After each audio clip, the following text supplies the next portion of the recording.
Aquest és un aparell de raig-X dels primers que arriben a Barcelona. Va ser un gran avanç a l'hora de fer radiografies. És un dels objectes cedits pel Museu d'Història de la Medicina de Catalunya al recinte històric de l'Hospital de Sant Pau per a la mostra Pacient i metge de la narració a l'objectivitat. Explica els orígens de la medicina moderna i els canvis que van comportar els avenços tecnològics i científics en l'atenció hospitalària. Amb la introducció dels aparells mèdics que aquí presentem, aquesta subjectivitat passa a ser més objectiva, és a dir, tu tens una sèrie d'avanços tecnològics que et permeten anar més enllà amb el teu diagnòstic. Per exemple, trobem historials mèdics de principis de segle que permeten constatar com ha evolucionat la medicina en pràcticament 100 anys.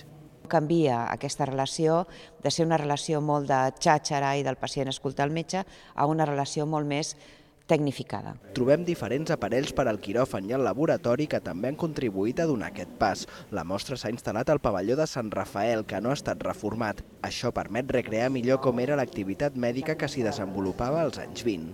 Aquí hi havia 28 llits, 14 per banda, de malalts inicialment, més una sala de dia, que eren els malalts descansaven, més un altar. Elements presents a l'exposició i no només en fotografies. La mostra té un caràcter permanent, però es preveu que anirà incorporant novetats i punts de vista diferents amb els anys.